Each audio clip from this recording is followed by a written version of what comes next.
లోత్తీర్ణా భగారాధ్య మాయా మధుమతీమహీ గణాంబా గుహ్యకారాధ్య కోమళాంగీ గురుప్రియా. కులోత్తీర్ణ సుషుమ్నా మార్గమున పైకి పోవునది. కులము అంటే ఇంద్రియాలు అని ఒక సంకేతం. ఈ సంకేతార్థంలో లౌకిక విషయాలకు సంబంధించిన ఇంద్రియాలను సరి అయిన మార్గములో మళ్లించి ఉద్ధరించేది అని ఒక అర్థం. కులం అంటే మూలాధారం అనే అర్థంలో మూలాధారం వద్ద ప్రారంభించిన కుండలిని శక్తి యోగ సాధనలో క్రమంగా సుషుమ్నా మార్గంలో సహస్రారం చేరినట్లు చేసి ధరింపచేయనది అని ఇంకో అర్థం. కులం అంటే గుంపు అనే అర్థం కూడా ఉన్నది. గురుమండలం అంటే గురువుల గుంపు లేదా గురుకులం అనే అర్థం. గురుకులాన్ని శ్రీ విద్యలో శ్రీకులము అని కూడా అంటారు. భగారాధ్య త్రికోణ యంత్రమున ఆరాధింపబడునది. త్రికోణ యంత్రము అనగా శ్రీచక్రము. శ్రీచక్రము త్రిభుజములతో రూపొందించబడినది మరియు మధ్య త్రిభుజములో ఆమె పూజింపబడుతుంది అని ఈ నామానికి అర్థం. భ అంటే ప్రకాశము లేదా కాంతి లేదా వెలుగు అని అర్థం. గా అంటే గమనము అని అర్థము. కాబట్టి భగ అంటే వెలుగుతూ గమించేవాడు, సూర్యుడు అని అర్థం. కాబట్టి సూర్యుని చేత ఆరాధింపబడినది అని ఈ నామానికి అర్థం. శ్రీ విద్యా ఉపాసకులలో సూర్యుడు ఒకడు. అమ్మవారిని అలా ఉపాసించిన ఫలితంగా అమ్మవారు సూర్యునికి గ్రహమండలాధిపత్యం ప్రసాదించింది. దీనితో సకల లోకారాధ్యుడయ్యాడు సూర్యుడు. అమ్మవారు బంగారు కాంతులతో దేదీప్యమానంగా వెలిగే జ్యోతిస్వరూపం. శ్రీ విద్యోపాసన చేసే యోగులు ఈ కాంతిని తమ శరీరంలోనే అనుభవిస్తారు. భగారాధ్య అంటే ప్రకాశ చైతన్య రూపంలో ఆరాధింపబడినది అని కూడా అర్థం చెప్పుకోవచ్చును. మాయాస్వరూపిణి. మాయా అంటే లేనిది ఉన్నట్లు, ఉన్నది లేనట్లు భ్రమింపచేయు లక్షణం. అసలు మాయ ఎందుకు అంటే, ఉదాహరణకు లలితా సహస్రనామం నేర్చుకోవాలనే ఆశ లేదా కోరిక కలిగింది. నేర్చుకోవాలి అంటే చదవడం రావాలి లేదా ఎవరైనా చదువుతున్నప్పుడు విని అర్థం చేసుకునే శక్తి, ఆసక్తి ఉండాలి. దీనివల్ల పరబ్రహ్మ జ్ఞానం పొంది ముక్తిని పొందే అవకాశం వస్తుంది. అదే మాయ లేకపోతే దేనిపైన ఆశ, ఆసక్తి, కోరిక ఉండదు. ప్రతి జీవి యొక్క అంతిమ లక్ష్యం బ్రహ్మజ్ఞానం పొందడం. శివుడు బ్రహ్మము మరియు శక్తి మాయ. శక్తి మార్గాన్ని సుగమం చేయకపోతే శివుడు సాక్షాత్కరింపబడడు మరియు శక్తి మాత్రమే శివుడిని వెల్లడించగలదు. భౌతిక శరీరాలు, సూక్ష్మ శరీరాలు, క్షణిక శరీరాల యొక్క మలినాలు పూర్తిగా తొలగింపబడినప్పుడే ఆమె శివుడిని వెల్లడిస్తుంది. అందువల్ల మాయాస్వరూపిణి అయిన శక్తి ఆరాధన ముఖ్యమైనదిగా పరిగణించబడుతుంది. మధుమతి. మధురమైన మనసు కలది, ఆనందస్వరూపిణి. మధు అంటే తేనె, మతి అంటే బుద్ధి, జ్ఞానము, వివేకము. మతి బాగుపడినప్పుడు మాయ తొలుగుతుంది. తేనెటీగలు సేకరించిన సారాంశం తేనె. ఇక్కడ తేనెను వివిధ వనరుల నుండి సేకరించిన అత్యున్నత జ్ఞానం యొక్క సారాంశంతో పోల్చారు. అత్యున్నత జ్ఞానస్వరూపం అమ్మవారు. ఆమె మాయాస్వరూపిణి. మాయ ద్వారా అజ్ఞానం తొలగించి తన యొక్క జ్ఞానస్వరూపమును వ్యక్తపరిచి ఉత్తమమైన ఆనంద స్థితికి మనలను చేరుస్తుంది. అటువంటి ఆనంద స్థితి నిండి ఉన్న రూపం అమ్మవారిది అని ఈ నామం సూచిస్తుంది. మహి. అన్నింటికీ ఆధారభూతమైనది, సమస్తమునకు ఆధారమైనది, గమ్యమైనది ఏది ఉందో దాన్ని మహి అంటారు. మహి అంటే భూమి, ప్రకృతి స్వరూపముగా వ్యక్తమయ్యేది అనే అర్థం కూడా ఉంది. ఈ నామం అమ్మవారి స్థూల రూపాన్ని వ్యక్తపరుస్తుంది. అమ్మవారిని సూక్ష్మ రూపంలో గ్రహించలేని వారు ఆమెను స్థూల రూపంలో చూడగలరని ఈ నామం సూచిస్తుంది. అమ్మవారి సూక్ష్మ రూపాన్ని ఆలోచించడానికి అత్యున్నత స్థాయి స్పృహ అవసరం. స్థూల రూపంలో పూజించుటకు అత్యున్నత స్థాయి స్పృహ అవసరం లేదు. కేవలం మన చుట్టూ ఉన్న వాటిలో అమ్మవారిని దర్శించడం వస్తే చాలు. భూమి ఓర్పుకు ప్రతీక. భూదేవి రూపంలో ఉన్నది అమ్మవారు కనుక ఓర్పు యొక్క స్వరూపిణి అని ఈ నామానికి అర్థం చెప్పవచ్చును. గణాంబ గణములకు తల్లి. గణములు అంటే దేవతల సమూహములు. వీరిని శివయోధులని కూడా పిలుస్తారు. ఇట్టి గణములకు శక్తినిచ్చేది అమ్మవారు. అందువల్ల అమ్మవారు గణములకు తల్లి అంటే గణాంబ. గణాలకు అధిపతి అయినందున గణేశుడిని గణపతి అని పిలుస్తారు. ఈ గణపతి తల్లి కనుక అమ్మవారు గణాంబ. మొత్తం అన్ని అక్షరాలను ఆ, క, చ, ట, త, ప, య, స మొదలైన 8 వర్గాలుగా విభజిస్తే ఆ వర్గాలను గణాలు అంటారు. ఈ అక్షరగణాలకు అధిపతి గణపతి. అక్షరగణములకు మాతృకా స్వరూపిణి కనుక అమ్మవారు గణాంబ. గుహా శబ్దం పరావాక్కును కూడా సూచిస్తుంది. అందుకని పరావాక్కు స్వరూపమైన కుమారస్వామి యొక్క తల్లిగా గుహాంబ, వైఖరి వాక్కు స్వరూపమైన గణపతి యొక్క తల్లిగా గణాంబ.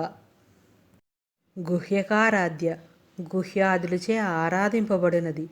గుహ్యము అంటే రహస్యము. రహస్య ప్రదేశములందు ఆరాధించబడినది అంటే ఆమెను మూలాధార అని పిలువబడే రహస్య ప్రదేశంలో ఆమెను సూక్ష్మమైన కుండలినీ రూపంలో పూజిస్తారు కాబట్టి గుహ్యకారాధ్య అనబడుతుంది. గుహుడు అంటే కుమారస్వామి. గుహ్యకులు అంటే కుమారస్వామి పరివారం. వీరిచే ఆరాధింపబడినది అని ఒక అర్థం. యక్షులు దేవజాతిలో ఒక విశేషమైన జాతి. వీళ్ళనే గుహ్యకులు అని కూడా అంటారు. మాణిభద్రుడు మొదలైన వారు ఈ గుహ్యకులు. వీళ్ళు కుబేరుని నవనిధులు కాపాడుతూ కుబేరుని ఆజ్ఞలను పాటిస్తూ ఉంటారు. కుబేరుడు అమ్మవారి ప్రధాన ఉపాసకులలో ఒకడు. ఈ కుబేరుని వద్ద ఉండే వారిచే ఆరాధింపబడుతున్నది కాబట్టి అమ్మవారు గుహ్యకారాధ్య. సహస్రార కమలం లోపల ఉండే చంద్రమండలాన్ని గుహ్యస్థానం అని కూడా అంటారు. ఈ గుహ్యక స్థానాన్ని అమ్మవారి నిలయంగా ఆరాధిస్తారు కాబట్టి అమ్మవారు గుహ్యకారాధ్య. కోమలాంగి మృదువైన శరీరం కలిగినది. అమ్మవారి శరీరం మృదువైనది మరియు సున్నితమైనది అని చెప్పబడింది. ఆమె శారీరక రూపంలో మాత్రమే కాకుండా అమ్మవారి మనస్సు కూడా మృదువైనది. ఆమె కోమలమైనది, మృదువైనది కాబట్టి ఆమె భక్తులకు అనువైనది. ఈ నామం ఆమె సూక్ష్మమైన కుండలినీ రూపం అని కూడా అర్థం. గురుప్రియ గురువునకు ప్రియమైనది. గురువు అంటే శైవతంత్రంలో సదాశివుడని, భాగవతంలో నారాయణుడని, వేదాలలో పరబ్రహ్మ అని అర్థం చేసుకోవాలి. సందర్భాన్ని బట్టి ఆయా అర్థాలను స్వీకరించి గురువు అంటే ప్రస్తుతం పరమేశ్వరునిగా అర్థం చెప్పుకుంటే ఆయనకు ఇచ్ఛాశక్తిగా పనిచేసే అమ్మవారు ప్రియమైనది అవుతుంది. కాబట్టి అమ్మవారు గురుప్రియ. శిష్యునికి ఉత్తమ విద్యను చెప్పాలనుకునే ఉత్తమ గురువుకు ముందుగా తోచేది బ్రహ్మ విద్య, ఆత్మవిద్య. ఆ రెండింటినీ సమన్వయించేదే శ్రీవిద్య. అందుకని ఆ గురువుకు ప్రియమైనది శ్రీవిద్య అవుతుంది. అమ్మవారు శ్రీవిద్యా స్వరూపిణి. అమ్మవారికి తంత్ర విద్యను గురు రూపంలో శివుడు బోధించెను. శివుడికి ప్రియమైనది అమ్మవారు కనుక గురుస్వరూపమైన శివునికి ప్రియమైన శిష్య స్వరూపమైన అమ్మవారు అని ఈ నామానికి అర్థం చెప్పవచ్చును.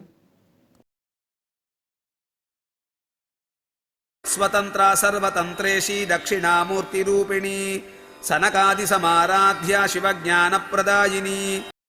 స్వతంత్ర దేని మీద ఎవరి మీద ఆధారపడనది.